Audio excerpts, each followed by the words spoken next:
Let's go! What the hell is that? I don't know.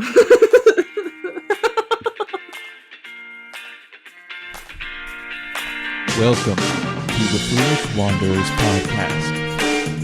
Why must I be surrounded by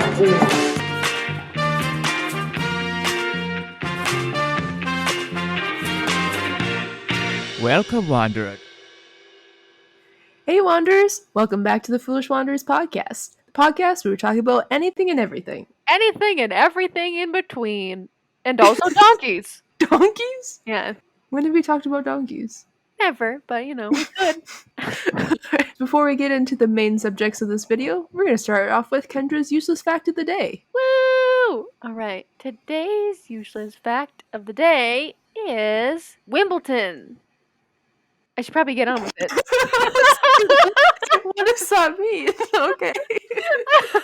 You just froze, just like, word, okay. I was like, oh yeah, I gotta... You can't read minds. I forgot, okay, anyway. So Wimbledon tennis balls are kept at exactly 68 degrees Fahrenheit. So the temperature of tennis balls, they affect how ball bounces, and at warmer temperatures, the gas molecules inside the balls will expand, making the balls bounce higher. And a tennis ball at a lower temp will cause the molecules to shrink and making the ball bounce lower. So to make sure the best tennis balls are used in Wimbledon, they go through about 50,000 tennis balls Dang. per tournament. Yeah. Oh, wow. That's a lot. Is that so? It's like one per serve then? I'd have to look at watch the actual Wimbledon, and I don't want to. But I feel like the ball boy has like a temp, like one of those temp guns, Just like thermometer guns, and it's just like watching has the ball, and then it's just like dee, dee, dee, dee, dee, and then he's like, oh my gosh, it's 98.7. You have a fever, and then like throws it away. Chuck it. You're sick. Get out of here. You're not welcome. What's 68 degrees in Celsius for our international In listeners? Celsius? Yeah. He's like 20 something. I look it up for our international fans. Okay. Yeah, it's 20 degrees Celsius. Hey. Why does America do this? Because we're special. I don't think we're special. We're stubborn. Oh, we're very stubborn. Wasn't it? What year was it that they were trying to... It was in the late 70s. They tried to be like, why America? Why are we different? Why are we stubborn? Why are we stubborn? Why are we using Fahrenheit? Why are we using inches and feet? Why aren't we using the metric system? They tried. We were too stubborn. Yeah, we're too stubborn, so it didn't happen. Unfortunately. Well, unfortunately. Yeah, so we're the only, I think, is there one other country in the world, or are we the only country in the entire world that does not use the metric system? I thought I heard that there was one other country, but I'm not for sure. Alright. Yeah, because I use the metric system at work. Oh, do you? I only use the metric system at work. It's very weird if I have to measure something. I'm like, oh, this is like 120 millimeters. And then I'm like, oh, wait, that'd be like 5 inches. I'm like, okay. Yeah, if you're working with like other countries, like manufacturing wise, you have to convert it no matter what, or at least or you just do it automatically and just make it metric instead of having to convert it later, which is I don't know. America's weird. Yes. We special. We're special. Very special.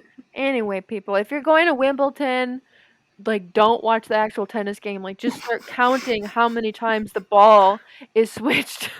Do they have they must have like a giant temperature controlled thing, right? They must. Yeah. I don't know. It's just like, get your tennis balls. Yeah, Kendra's useless fact of the day. I mean, I'm only going to give you a little bit of the information. I can't have people being too smart, right? You can only learn a little bit. It's just useless facts anyway. It's just useless facts. So if you're at the water cooler or you're at school or doing whatever else you're doing, everyone's like, hey, how you doing? How you doing, Greg? And you're like, did you know that Wimbledon keeps their balls at 68 degrees Fahrenheit and also 20 degrees Celsius? And they go, no, I did not know that, Greg. What? How do they keep the balls cool? I don't know. Have a nice day. And then you go. Just walks away. You just walk away. Just leave. Just drop the knowledge on you and leave. Yeah. A knowledge. Yeah. Knowledge drop. Just get you a microphone, and then at the end of every segment, you just drop it. Knowledge drop. Knowledge drop. It should be like a brain, like a fake brain. Oh. A fake brain, okay. And he's going, That works. and it goes on the floor. Yeah. Okay. Ew. A knowledge dump. No. I like it. Dump on your coworkers. Give them the knowledge. Dump knowledge on the coworkers. Dump all over them. I like it. Knowledge dump. Knowledge dump. Ooh, it sounds like intellectually dirty. Oh, I just thought of like a garbage dump with a bunch of brains in it. But Oh, I thought of very different directions. Like usual. Yeah. And this concludes your random fact of the day with Kendra. What are we getting into today, Katrina, on this? Alright. Is this our 16th episode? This will be the 17th, actually. Oh my goodness, this is the 17th episode Yeah. already. Wow. It's kind of crazy. All right, people. Thank you for hanging in there.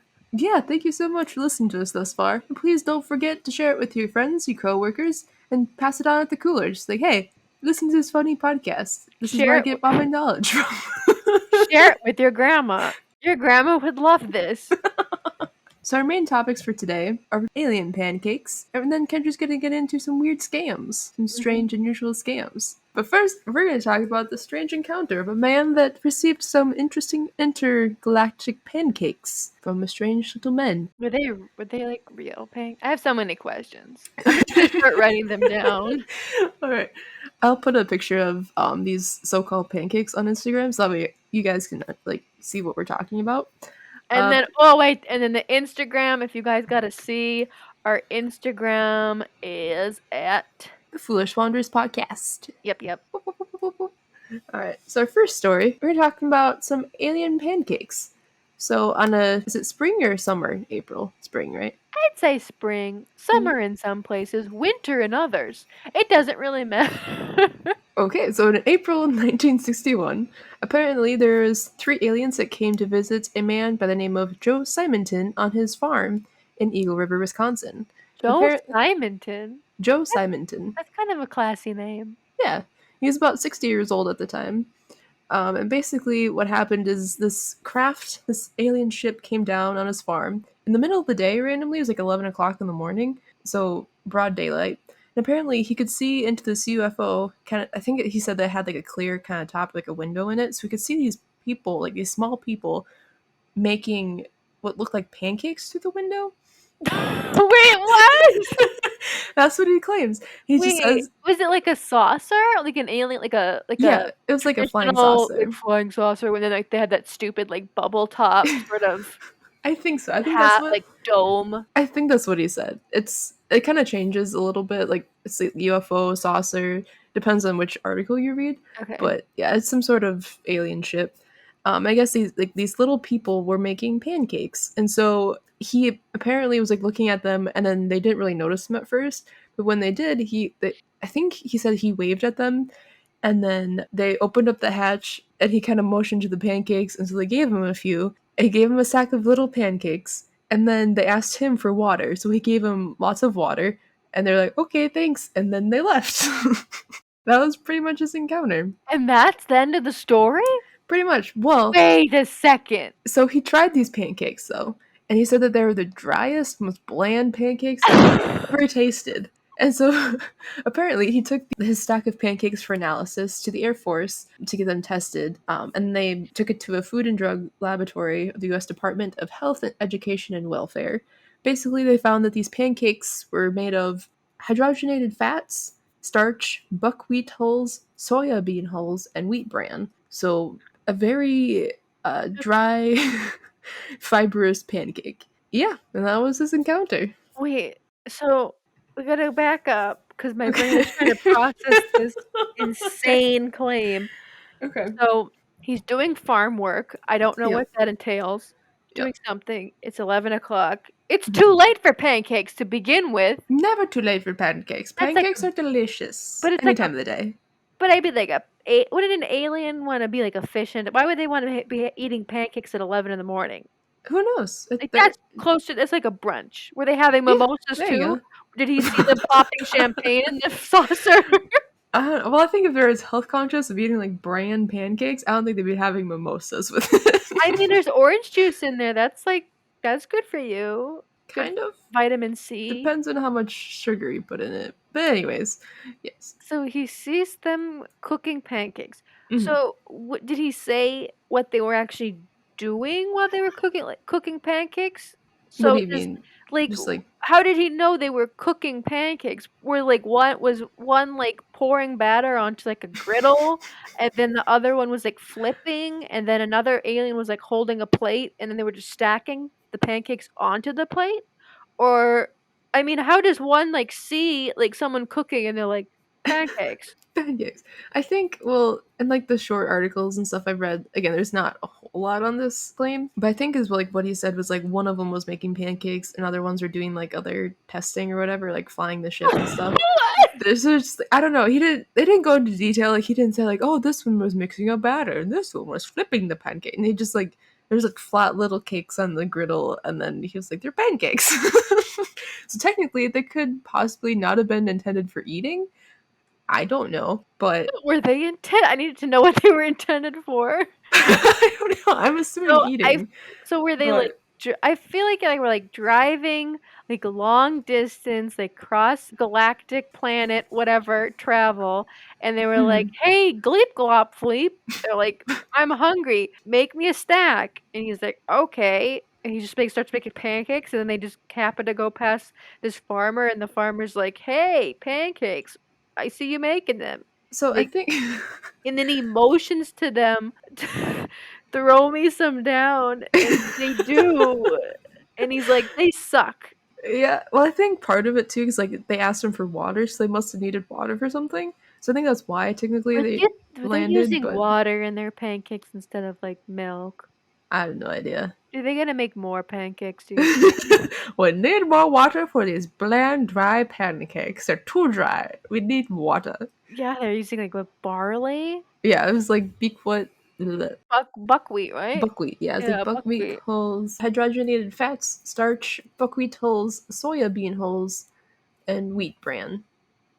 That just sounds like sandpaper, I don't know. Yeah, it sounds like you just like any high fibrous cereal, pretty much. I can't bel Can you imagine being, like, the Air Force officer who's, like, working at his desk, nothing really exciting happens, and then all of a sudden, this crazy farmer with a very classy name, John Singleton? Simonton. Simonton. Okay, Simonton comes with, like, a stack of flapjacks, you're like, "Oh, that's nice. This guy, he's bringing me us flapjacks. Oh, that's so kind of him." And then They're he's like, like small though too, so it's like if "Oh, he they were was, small?" yeah. Here, let me show you the photo of it. Hold on. And then they're like, "Can you test these?" They look like very burnt, very Hey, that looks like fish skin. Katrina's kind of showing does. So, for people listening. Katrina's showing me an image of this, and the guy just looks like he's holding like alligator skin. yeah, It's it's like just, it looks uh, like there's too much like bubbles in it. So tryptophobic people should not look at this image. it's just, But it's icky.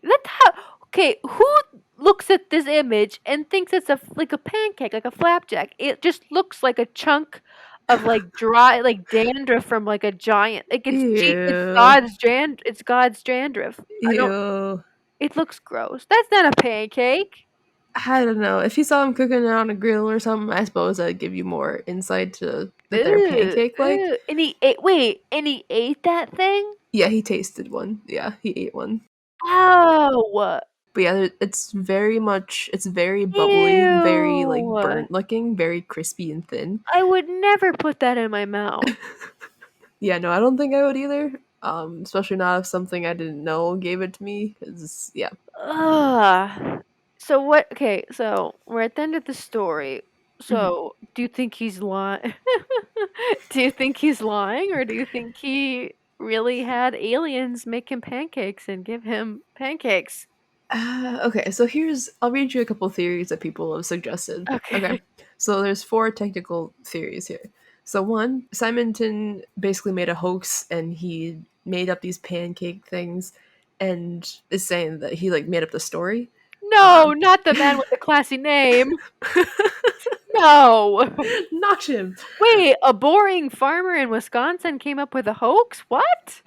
No. A bored farmer? What? No. A bored old man came up with something that was a joke? What? No. It's kind of Why? crazy though if you made it up, like go to the Air Force and like have them tested. Like that's a little far, rather than just like be like, oh yeah, I got these pancakes from aliens. You're like that's some dedication right there. But yeah, so theory two, he basically like he hallucinated the UFO and the aliens like thought it like he was under the influence of drugs.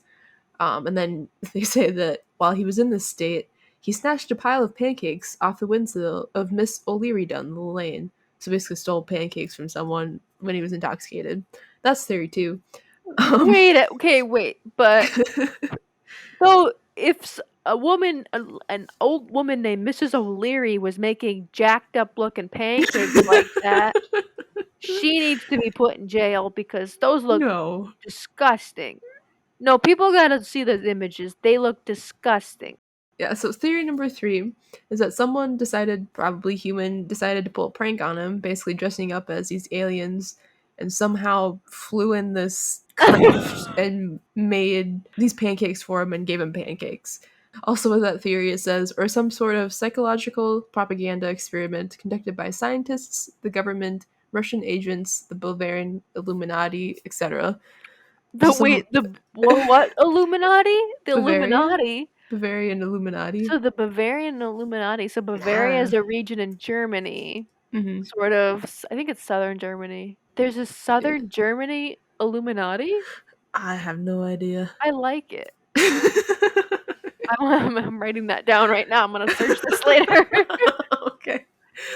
Was And he? then Wait, was he like? Why do they think the Illuminati? I gotta know. Is he like some sort of? I don't know, just thought like it was like some sort of like experiment gone wrong with some sort of like secret agency or something. Okay, So they're I was just trying like they to. just threw it in Are they there. trying to open up like a alien diner and they were just training Test our like pancakes. short cooks or something? Test our pancakes. Here's a taste test. Yeah, they're gonna open up an intergalactic diner, and the aliens were they're Like just Phineas and Ferb, but theirs was successful. oh well, maybe this one is too. You just aren't invited. Oh, okay. It's probably not. It's probably not in business anymore if that's the kind of pancakes that they were Yeah. serving. So Yeah. You gotta get some milk, you gotta get some butter, you gotta get some good flour. I Not use the healthy stuff. cream, You gotta man. get the you use cream? Oh, Oh that's yeah. fancy. Oh, it's good. It sounds good. Heavy cream. It's great. Ooh, yeah, that sounds Yeah. good. And then the last theory they say is something really, really weird happened to Joe Simonton. So he actually did see aliens. So there's kind of like either he's crazy, he was under drugs, or it really happened. I like to think that it really happened, and somewhere out there, there's an alien cooking up a hot stack right now. A hot stack of horrible pancakes. Yep. That's what I like to think too. Let's go with that story. Okay. Should we get into some crazy scams? Yes. Let's get into some crazy scams. Do you know any like famous scams throughout history that's happened before? I guess I know like the general like snake oil scam, like where people try to sell you stuff that doesn't really work. And they just like try to make a quick buck. And there's a lot of that nowadays. But as far as like big scams, like you kind of briefly touched on like the fire festival thing that we watched that documentary in That college. was hilarious. That was It's hilarious. so messed up. It was funny. What else? I guess it's kind of like the biggest one that comes to mind right away. Okay. Anyway, Hollywood, as we all know, and Netflix love scams.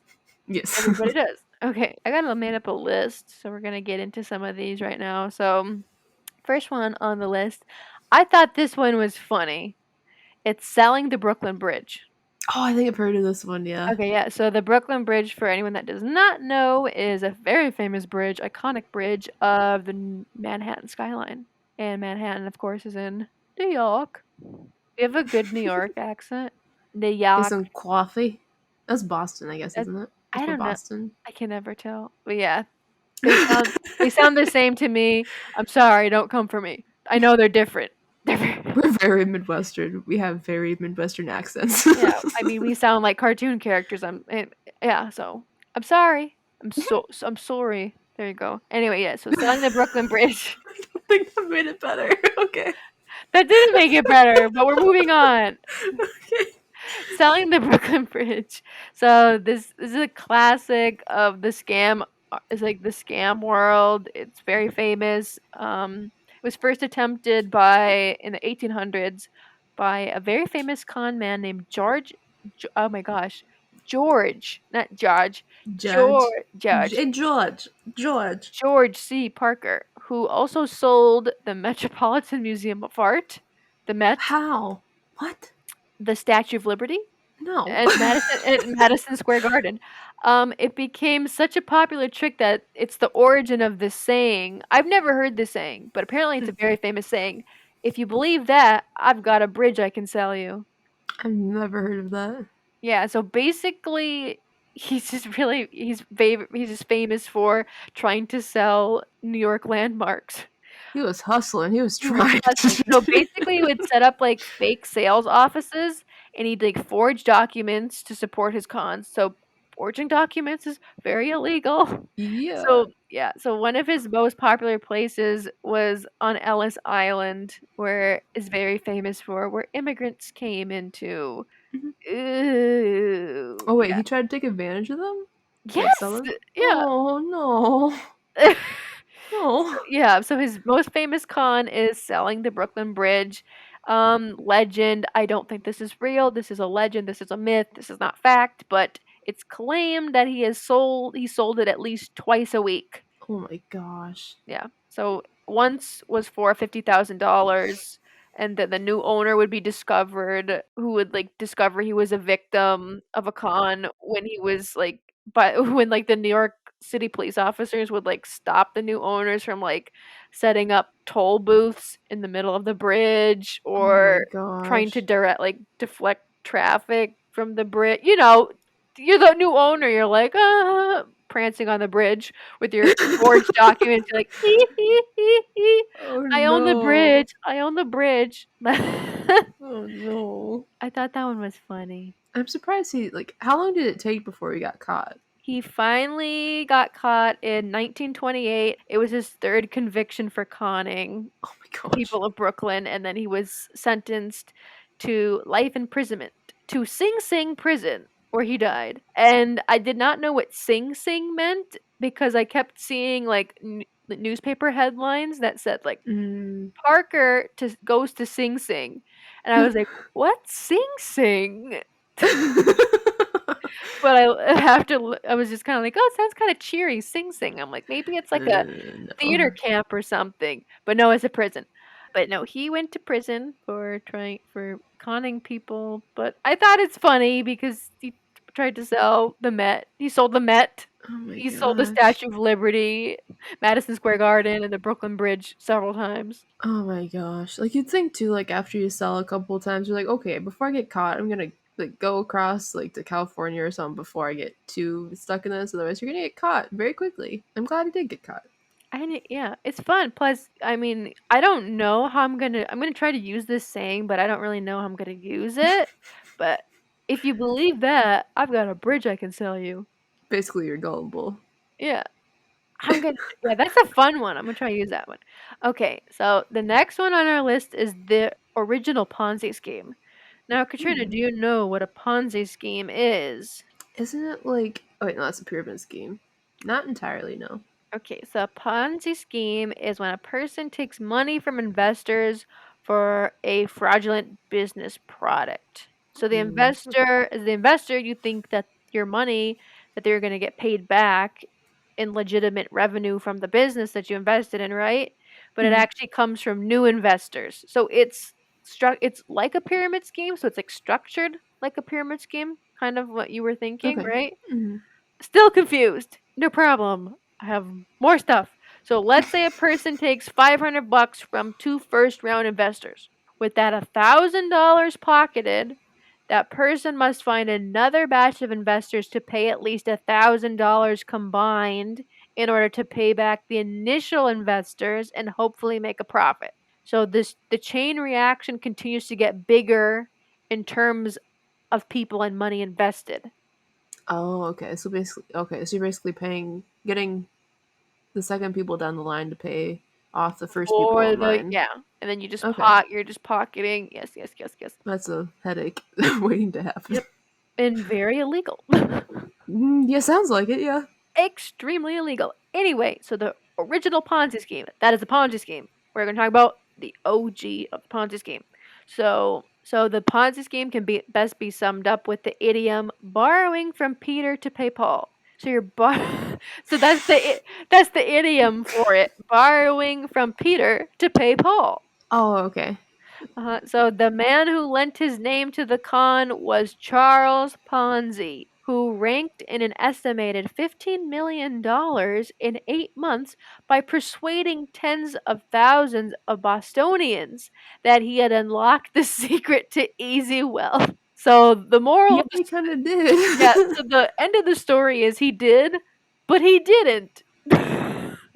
Wait, so how much did that last couple of investors have to give him then? Because like, how do you ever like get them back, and then they're gonna get mad and try to take it out on you? So it's like you're never gonna have free money technically. No.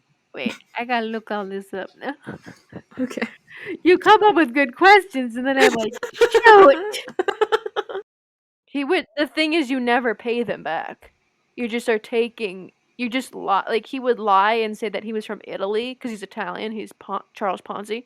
He would just be like, Okay. "Oh, I just immigrated from Italy from like a well-to-do family." Oh, I thought you had to pay back the first investors then. Sometimes you like would give like a little bit back just to be like impress them, and then be like, "Go tell your friends." Oh, Your friends gotcha. would then go And like come give him back money and with money, then invest, and then you would just take the money and leave. take some money and run away Take the very money and quickly, run. very fast. Basically, he began with nothing and he ended up the same way, but his name is associated with a very horrible act called the Ponzi scheme. Not the best thing to be known for years down the line, but you Nope. know. He had his 15 minutes of fame. Okay, the next one is you'll like this one, I think. Okay. It is the fake archduchesses. Okay. So, have you seen the 1997 animated movie Anastasia? Yeah, I love that movie. So this is Oh, so like someone pretended to be her and then like to try to get some of the wealth from many the people. money. Oh no. Okay, so if you do not know or have not seen the 1997 animated movie Mhm. Anastasia, or I think it's a musical, right? Or it It's a was a musical, yeah. musical on Broadway. Yep. It Hmm. is basically about a real event, historical event, about the Russian Tsar Nicholas II. Him and his family were executed. So the movie is about the daughter supposedly escaping Anastasia, Hmm. and that she was not executed with the rest of her family in 1917 during the Russian beginning. It's the beginning of the Russian Revolution. It's basically the fall of the Tsar and that family. Following the execution, the handful of imposters came forward over the years claiming to be one of the 5 deceased Romanov children. They No. hoped to claim, obviously, they wanted fame, riches, Yeah. whatever they could get. And the most famous of them was a woman named Anna Anderson, who spent decades posing as Anastasia. So like they believed her. They actually believed that she was Oh, Anastasia. yeah. So like was any of her family any of the Romanov family still alive then out of the country? Or was it That's a great question. okay. I'm not a So like historian. that's okay. So like who did they have to try to trick to make believe that they were the missing kids? Like the press. Oh, okay. So it wasn't like their actual family that they were like, "Oh, I'm this person." Okay. But here we go. So, nearly for a decade, Anderson bounced between castles and homes, dependent on kindness of royal or wealthy strangers. Oh no. Yeah, basically Anastasia's old nursemaid and her former tutor and other former royal employees flatly, not fatly. Could have done it fatly, but flatly denied she was genuine. She wasn't the real Princess Yeah, Anastasia. but they'd know her the best too. Like the people right next to her, like they'd know what she looked like and how she acted. So hmm those are people you trust. Yep. It always makes me upset too, like when kids of monarchs are executed because they didn't do anything. No, they They're don't. just there. It's very sad, but yes, that was a sad one. But we're going to move on to less sad ones, but it's still Okay. despicable. This whole list is Oh yes, despicable. this whole episode is despicable. Okay, we're gonna get to the 1950s quiz show scandals. So in the 1950s, rigging the outcome of these popular programs was a genre of fraud on its own. So the producers and the contestants collaborated together to make it more of an entertaining show. Okay. So it would be like, I'll give you an example. So there was a show called 21. So this is before Jeopardy, but it was a quiz show. Sort Oh, of the okay. same what is it called? Same Kind of scheme, format. kind of. Yeah, Yes, format. Yeah. format as Jeopardy. Mhm. So the famous perpetrator, his name is Charles Van Doren, and he was a champion of the TV show 21, and he was forced to resign from his teaching position at Columbia University, Oh shit. which is a very famous Ivy League college here in America. Um, Hmm. so he was forced to resign from his position when the deception was revealed. His downfall was chronicled in the 1994 film Quiz Show, and it followed the scandals. Public trust in game shows was so low at that time after this came out that Jeopardy's iconic answer in the form of a question format was specifically designed to be scam proof. So that's why in Jeopardy you have to answer in the form of a question. Okay. So like this, so the guy, the professor, he basically was like the main, technically like main contestant on this show, and like he basically would work with them to get He all the kept answers like correct. winning basically. Okay. So basically, like knew all the answers, and then they're like, "You got all this money." Yeah. So the viewers didn't realize that the shows were rigged. Oh, And it was like, yeah, so popular contestants were and motivated producers and sponsors, they all sort of colluded together to manipulate the outcome of the quizzes. that's messed up. Yeah, it takes all the fun out of it too, since like you get excited, like on Price is Right and stuff. People are all excited about going and like doing the stuff, and like to know that it's rigged. That one Well, the person, new stuff isn't. It might be I rigged, know, but I mean, yeah. is less likely to be. Yeah, So yeah. yeah, fixing the shows there isn't illegal, but it's definitely not. It's not ethical. No, not at all. Next one. This is the one that I recognize as being real. So, the many identities of Frank Abagnale Jr. So, have you ever seen the movie called Catch Me If You Can? I think I've seen pieces of it. It's from 2002, and it is a film starring Leonardo DiCaprio as the famous con man Frank Abagnale Jr., and then Tom Hanks plays an FBI agent. Okay, It's really good. It's a good movie. add to the watch list. It's fun. But anyway, so at age 16, Frank Abagnale Jr. began an illustrious career as an imposter.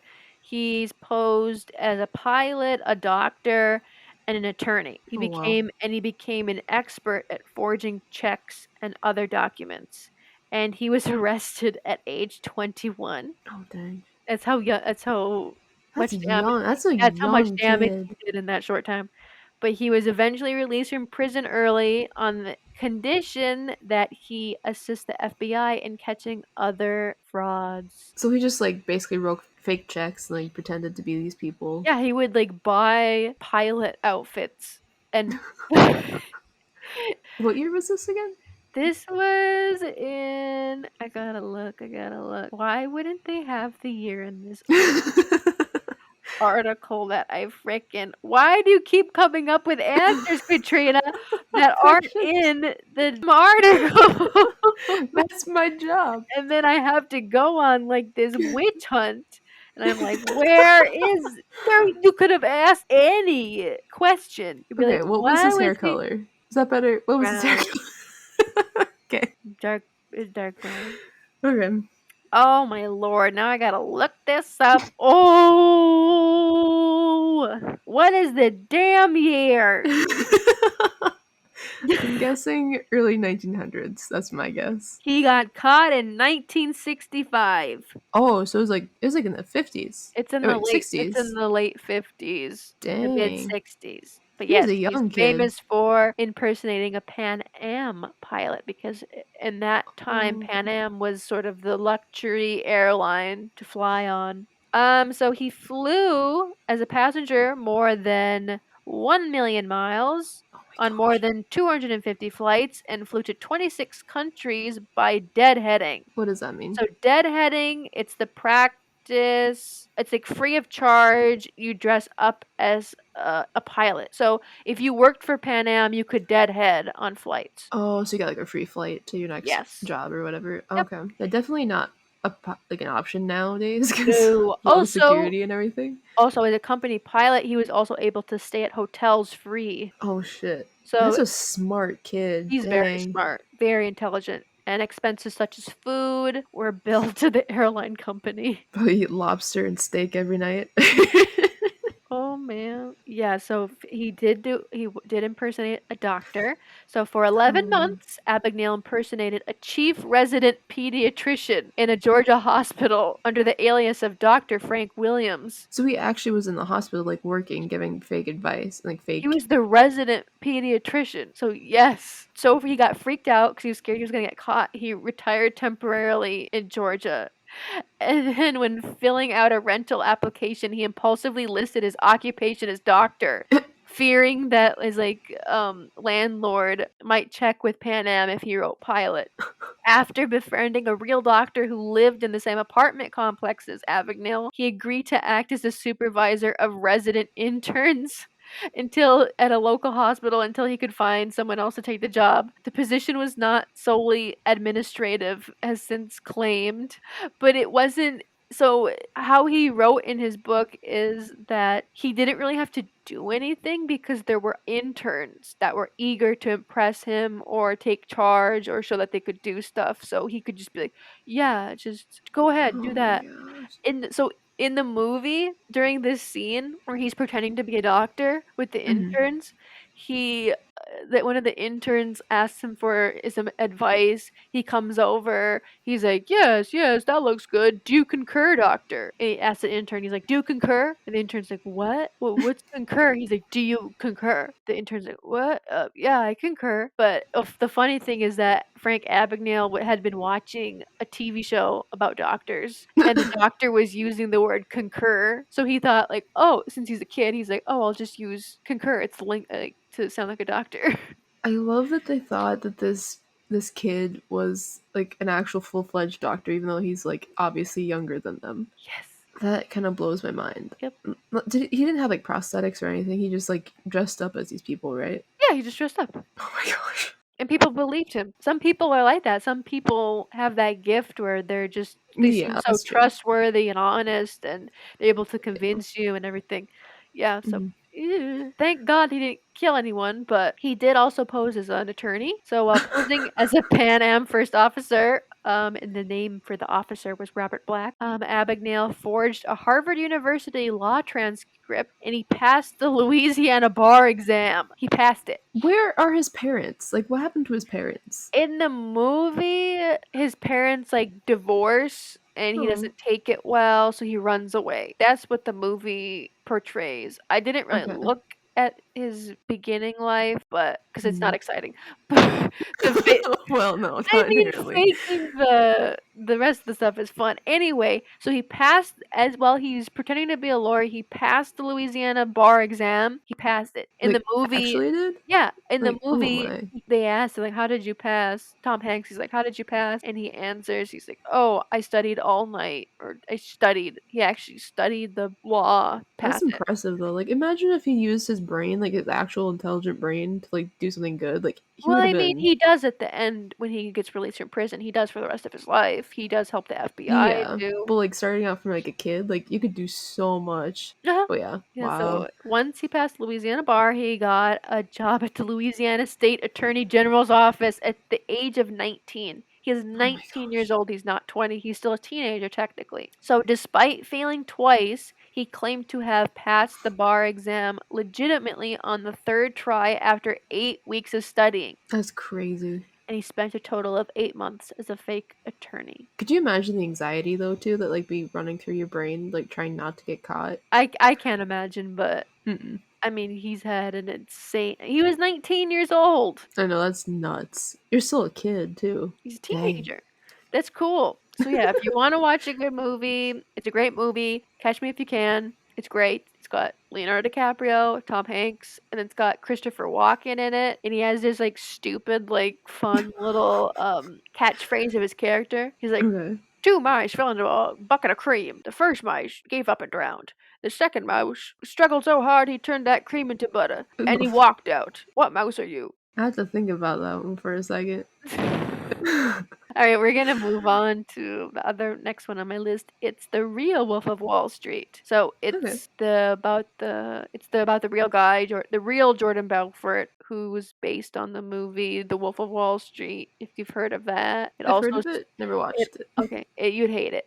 It also stars Leonardo DiCaprio. Okay. So the pump and dump scheme of Jordan Belfort were first exposed by Forbes magazine back in 1991 when Forbes described him as a twisted version of Robin Hood who robs from the rich and gives to himself and his merry band of brokers. So Belfort would go on to spend 22 months in prison for his crimes, and in 2020 he sued the filmmakers for his biopic for $300 million. The exact same amount that the movie made at the box office. No. What year did that movie come out again? 2030. You always ask me the great questions of things that are not in the and I didn't write down. Oh, Sorry. now I gotta look this up. What? 2013. Okay. So, there we go. Oh my god, alright. The McMillian scam. Is this a McDonald's scam? Yeah, the McDonald's scam. Wait, is this the Monopoly McDonald's scam? Yes, the Monopoly Okay. McDonald's scam. So, they used to have this. Every year, McDonald's would have a yearly Monopoly promotion. I used to hope I'd get like a Xbox or something. Me Never too. happened. Never. Of course it didn't, because it's a scam. But what you may not know is that for a significant chunk of its history, an ex-cop named Jerome Jacobson fixed the game so that he and his network won almost every prize for 12 years until the FBI launched Operation Final Answer. The tale is so elaborate and unbelievable that HBO adapted it into a 6-episode docuseries called McMillions. There's also a podcast for it. Oh, is it? Mhm. Okay. But yes. It's like, how selfish and corrupt can you be to do this? Like, did they work for McDonald's? Or did they just, like, hack a system somewhere? Like, how did they even fix it so they could win? Oh. It's just another question you have to Google. I gotta go in my article and dig it out. Okay. Pause for dramatic effect.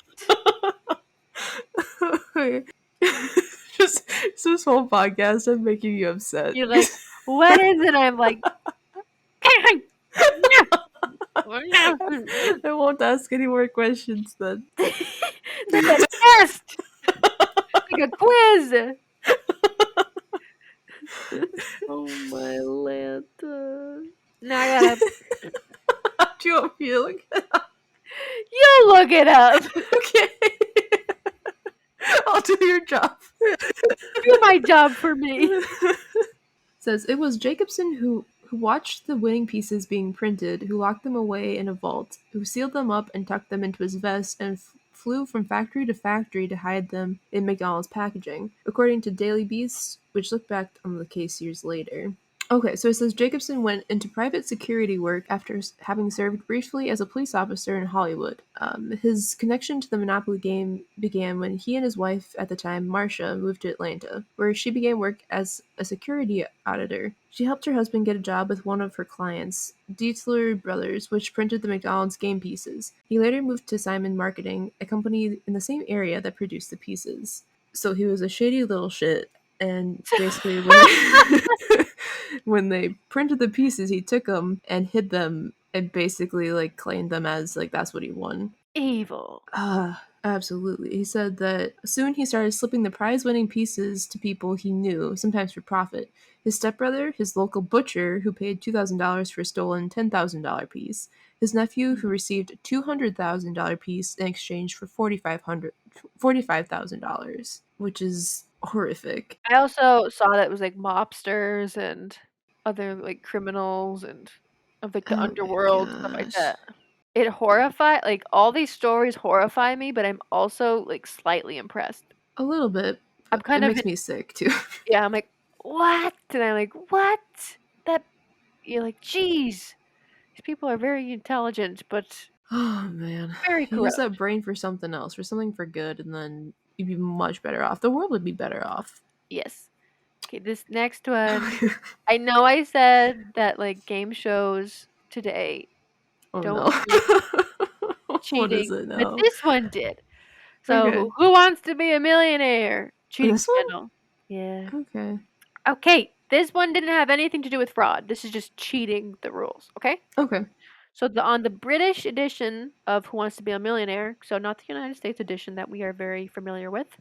Major Charles Ingram scammed his way to the top prize by reading each of the answers out loud and waiting for one of his friends in the audience called an audience plant to cough.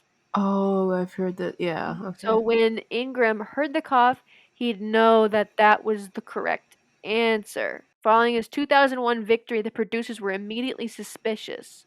An investigation revealed the fraud, with all three perpetrators Ingram, his wife Diana, and accomplice, I'm going to butcher this name, I'm sorry, do not come for me, Yeah, they cheated. Tequen It's fine. Whitlock. So they eventually were found guilty in court, and there's a mini series named Quiz about the scandal that aired in April of 2020. It's genius, but I mean it's cheating. It's kind of like to like if you play it back too and you hear someone cough after each answer, it's like after like the third one, you're like, okay, Like this is could have done it's like a pretty obvious. sneeze, could have done like a whoop whoop, could have done started like tried to. It would have been funny if they would have tried to start doing the wave. That's even more suspicious though, 'cause you're like, this is a chill like game show. You're not gonna do a wave. And then like Regis Philbin or I don't even know who they had for the UK version of the host, but I don't Regis know. Regis Philbin was the US host. Hmm. All of a sudden, like someone starts the wave. You're like, It's like, what? what are you doing? That one was funny though. It kind of is, yeah. Okay, now we're gonna move on to my favorite one, the Fire Festival. Oh my. There Okay. are there are two. Okay, if you don't know the Fire Festival, you have been living under a rock. It is hilarious. It's basically rich kids got screwed over, and it's funny. A little So bit it's in a a little sad bit, and way. it's sad too because Yeah. someone got all that money, but he's in jail Yeah. now. So hee hee. Mhm. But the other one is not.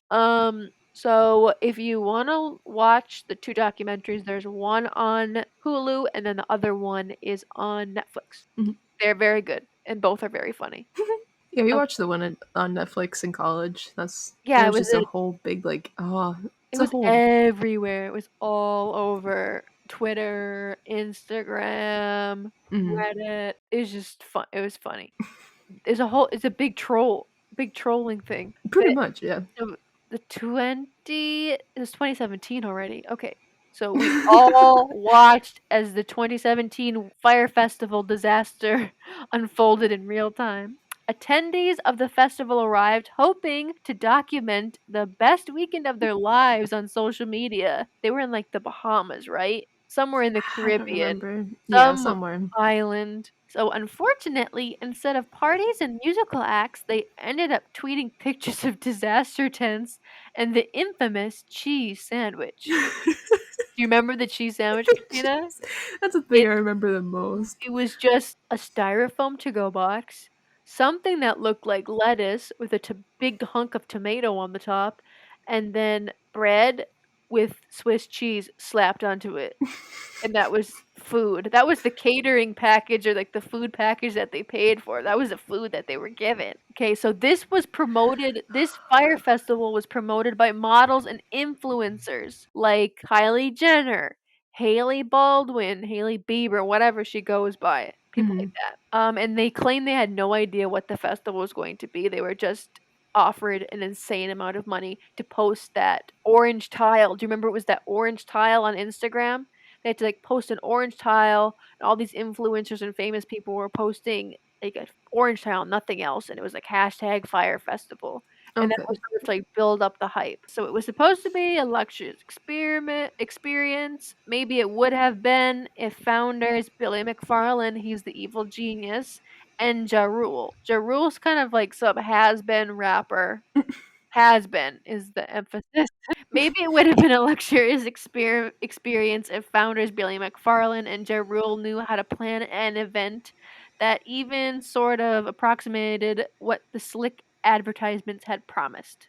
So when they came up with this fire festival, they came up with a hype video of like him, Billy McFarland, the head honcho, and Ja Rule, the has-been rapper, on this yacht in the Caribbean, and they were surrounded by Kylie Jenner and other Instagram models and influencers. A few of them were like Victoria's Secret angels, and they were doing was partying on this yacht. Mhm. That was the whole promo, and it was just like fire festival. So like, wasn't this supposed to be like a kind of like a rival for Coachella? Wasn't it? It was Or was it? supposed to be Coachella for rich kids. It was on Oh, this okay. he advertised it as being on this illustrious private island in the Caribbean. At first, it was supposed to be this private island where, like, what's his name? What's the famous coke guy from Mexico? Pablo I have no Escobar. idea. It was Oh, supposed okay. to be something like Pablo Escobar's plane was on it or he owned it at a time. Anyway, he wasn't able to that was in the hype video. In Okay. the end, he wasn't able to get the island, so he was at Well, this no. other island in the Bahamas, Caribbean area. And do you remember how sad it was? Because there were people on there that he hired to set up locals that he hired to set up a stage and Hmm. paid them money to do all this other stuff, and he didn't pay them.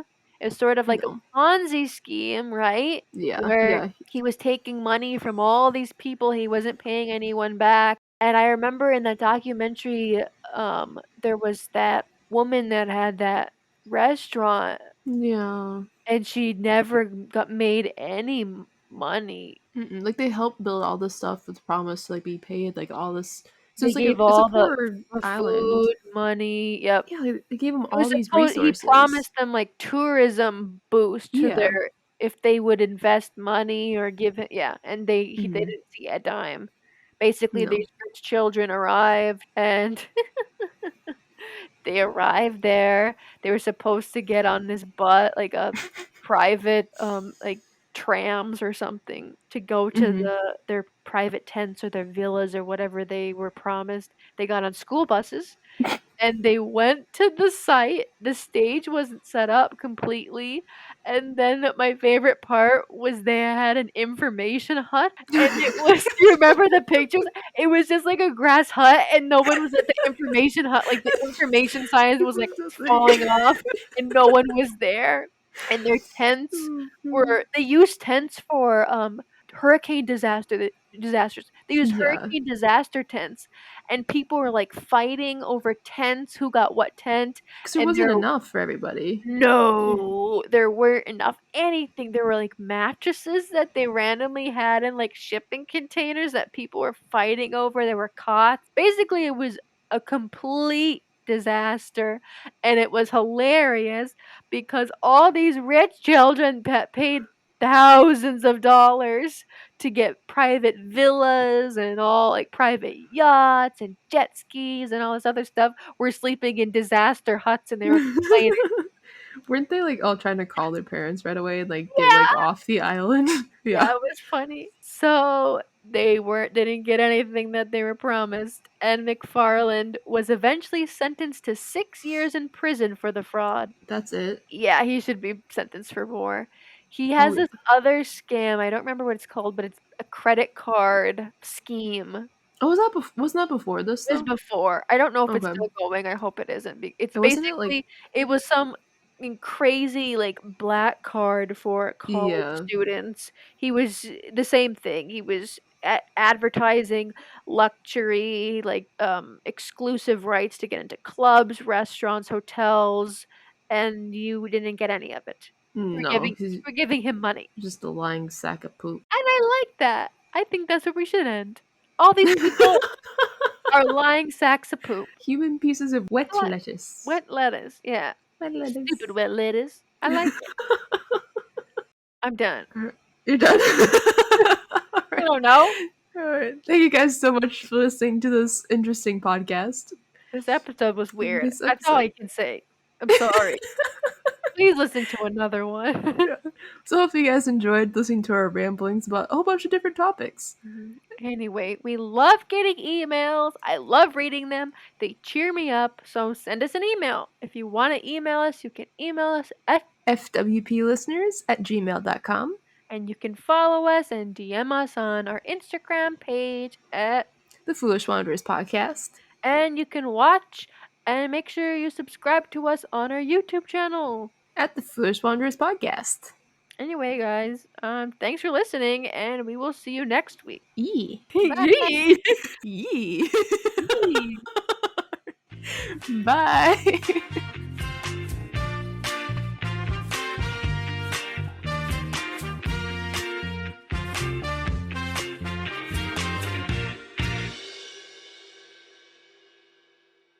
Oh yeah. Oh yeah. Oh yeah, oh yeah. That sounds like a pig. Like, I don't know.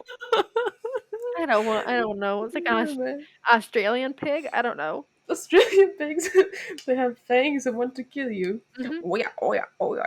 Could you imagine walking at this big honking pig walking out of the forest? Oh yeah, oh yeah. I'm I tired. would shit my pants.